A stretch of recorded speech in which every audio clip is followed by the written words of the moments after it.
नमस्कार। अहम ब्रह्मास्मि श्रृंखला के इस 12वें एपिसोड को लेकर मैं निधीश गोयल आप सभी के सामने उपस्थित हूँ। और दोस्तों, जिस विषय को आज मैं आपके सामने आपके साथ में साझा करने वाला हूँ वो है रिश्तों की सौदेबाजी से संबंधित। जी हाँ, ये वो सौदेबाजी है जिसे हम बाजार के आभा मंडल में न जाने कैसे अपनी स्वीकृति दे चुके हैं।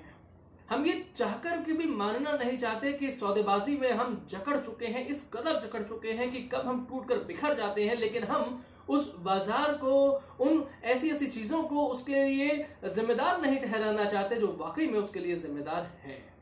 मैं आपसे रिक्वेस्ट करता हूं कि इस वीडियो को अंत तक देखिएगा, क्योंकि एक बहुत अहम पहलू मैं आपके सामने आज रखने वाला हूं। प्यार, इश्क और मोहब्बत। जी हाँ, रोमांस की बात हो रही है। 143 यानी कि आई लव यू की बात हो रही है। और बात होती है जब इन सब चीजों की, तो बात होती है फिल्म इंडस्ट्री के मुंबईया के कुछ गानों की। ये गाने के एग्जाम्पल मैं आपको देता हूँ। आपने सुना होगा कि न मांगू सोना चांदी, न मांगू हीरे मोती, ये मेरे किस काम के, देती है दिल दे बदले में दिल के, और फिर बाद में आता है साहिबा प्यार में सौदा नहीं। थोड़ा ध्यान से समझने की कोशिश कीजिएगा। एक बार कहा गया है कि देती है दिल दे बदले में दिल के, और फिर कहते हैं कि प्यार में सौदा नहीं। कितनी अजीब सी बात है ना। यानी कि हमें कितनी चालाकी से, कितनी बारीकी से प्यार को सौदेबाजी से अलग भी कर दिया है, और साथ में ये कह भी दिया है कि देती है दिल दे बदले में दिल के। कई बार तो लगता है कि इसके बाद में ऐसा होना चाहिए था कि नहीं तो निकल ले, लेकिन ऐसा हुआ नहीं, क्योंकि उन्हें वो गाना आपको बेचना था और वो सुनाना था। और आपके गानों में वो इतना सुमधुर लगता है कि हम बहुत प्यार से उसे गाते हैं, हमें एहसास भी नहीं हो पाता कि आखिर इसमें है क्या। देती है दिल दे बदले में दिल दे, तो ये सौदेबाजी नहीं तो और क्या है। फिर दूसरी बात करता हूं, एक और बहुत ही बेहतरीन गाना, जिसमें शुरुआत में एक हीरो कहता है कि दिल लेके दिल दिया है, सौदा प्यार का किया है, दिल की बाजी जीता दिल हार कर। हमने तो सुना था कि बाजियां जो होती हैं वो ताश की लगा करती हैं, आम चौराहों पर लगा करती हैं। ये दिल की बाजी आम चौराहे पर कब से लगने लग गई है। और यहां तो दिल देने की बात भी बाद में आई है। पहले ये कहा गया कि दिल लेकर दिल दिया है, सौदा प्यार का किया है, लेकिन बड़े प्यार से कह दिया कि दिल की बाजी जीता दिल हार कर। हमने स्वीकार कर लिया उसको। हमें जैसे जैसे बांधा जा रहा है हमें पता नहीं चल रहा कि, लेकिन हम लगातार बंधते चले जा रहे हैं। बड़े प्यार से कह दिया जाता है कि दिल लेने की रुत आई, दिल देने की रुत आई, जोबन पे जोबन आया, जोबन ने ली अंगड़ाई। यानी कि दिल देना और दिल लेना ये साथ साथ में चलेंगे, ये अलग अलग नहीं चल सकते। यानी कि अगर किसी को कोई पसंद आ रहा है और किसी का दिल उस पर आ गया है, तो सामने वाले का दिल उस पर आना ये जरूरी है। और अगर ये नहीं होता है तो हम ये भी कह उठते हैं कि अगर तू मेरी नहीं हो पाई तो मैं तुझे किसी और का होने भी नहीं दूंगा। और हालिया आई फिल्म कबीर सिंह इसका बहुत बेहतरीन उदाहरण था, जिसमें किसी न किसी तौर पर एक हीरो अपनी हीरोइन को अपनी प्रॉपर्टी समझ लेता है, अपना अधिकार समझ लेता है, और उसके कारण यही सब होते हैं जो बहुत पहले से चले आ रहे हैं, लेकिन शायद हमारा ध्यान उस पर उतने अच्छे तरीके से गया नहीं है। क्या हम ये नहीं सोच पाते कि, मैं आपको एक और एग्जांपल देता हूं चलिए, कि इस प्रेम का आधार क्या वाकई में दिल लेना और दिल देना ही हो सकता है, या मैं प्रेम के उस आधार से जिससे हम और आप दोनों कहीं ना कहीं कभी न केवल खुद रूबरू हुए हैं, बल्कि अपने समाज में, अपने परिवार में, जिसके बारे में शुरू में मैंने कहा था कि मनुष्य सामाजिक प्राणी है, और हमारे समाज की सबसे छोटी और बहुत महत्वपूर्ण इकाई है परिवार। उस परिवार में हम देखते हैं कि माँ अपने बच्चे का लालन पोषण करती है, लेकिन क्या कभी वो ये कहती है, जो माँ अपने बच्चे की सुसु पॉटी साफ करती है, उसे दूध पिलाती है, उसका हर कहा मानती है, लेकिन क्या कभी उस माँ ने ये कहा कि ये मैं इसलिए कर रही हूं कि बड़े होकर के ये मेरे लिए कुछ करेगा। चलिए, अपेक्षा भी होती है और कहते भी हैं कि बच्चे माँ बाप के बुढ़ापे का सहारा बनेंगे, उनके बुढ़ापे की लाठी बनेंगे।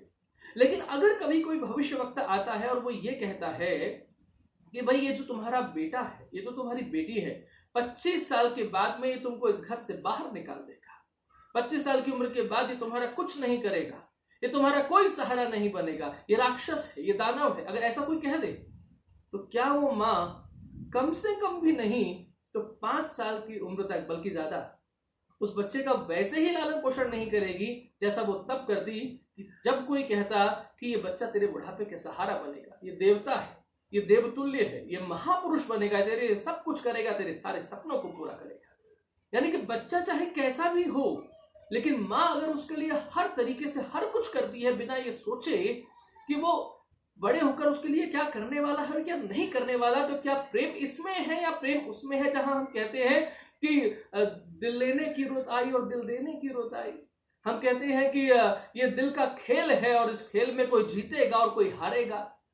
क्या वाकई में दिल का खेल यही होता है? क्या प्रेम की पराकाष्ठा वो नहीं होती जब माँ सीता को रावण अपहरण करके लाता है और वो कहता है कि हे सीते, तेरे राम को तो मैंने मार दिया है और उसका सिर मेरे रथ पे टंगा हुआ है, तू कहे तो तेरे पास ला करके दे दूं। तब माँ सीता कहती है कि हे रावण, अगर वहां पर राम का सिर तूने काट दिया होता तो उनके प्राण जाने से पहले यहां मेरी सांसें चली जा चुकी होती। वो विचलित नहीं होती। क्या प्रेम की पराकाष्ठा ये नहीं होती? अरे बनवाए होंगे लोगों ने ताजमहल अपनी मुमताज के लिए, लेकिन क्या प्रेम की पराकाष्ठा वहां नहीं है जहां कोई पति अपनी पत्नी के लिए सागर को बांध देता है? क्या प्रेम की पराकाष्ठा वो नहीं होती जहां देवकी और वसुदेव एक जेल के सलाखों में न जाने कितने सालों तक रहते हैं, लेकिन वो नाम नहीं लेते जबकि उनको पता होता है कि उनका बेटा किस गांव में पल रहा है? क्या प्रेम की पराकाष्ठा वो नहीं होती तब यशोदा और नंद का लाल, जिसे उन्होंने खूब माखन मिश्री खिलाई चटाई सब कुछ उसके लिए किया, और कुछ बहुत थोड़े से बाल्यकाल के बाद में जब वो कृष्ण कन्हैया वहां से जाता है तो उसके बाद में उस गोकुल की तरफ कभी पलट करके नहीं देखता। क्या वो देव, क्या वो यशोदा, क्या वो नंदलाल बाबा जी वो अगर शिकायत करते तो क्या श्री कृष्ण कुरुक्षेत्र के युद्ध के मैदान में, महाभारत के इस युद्ध के मैदान में वो श्रीमद् भागवत का उपदेश दे पाते? लेकिन उन्होंने शिकायत नहीं की, और शायद यही कारण है कि उन सबको उतना मान सम्मान मिलता है। लेकिन उस मान सम्मान का क्या करें जो गंवा देते हैं लोग जब अपने हाथों की नसें काट लेते हैं, जब आत्महत्या कर लेते हैं।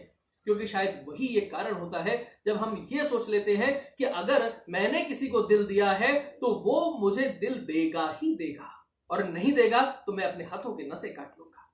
अगर नहीं देता है तो मैं आत्महत्या कर लूंगी, नहीं देता है तो मैं अपने सहित पूरे परिवार को परेशान कर लेंगे हम लोग। क्या वाकई में प्रेम इसी को कहते हैं?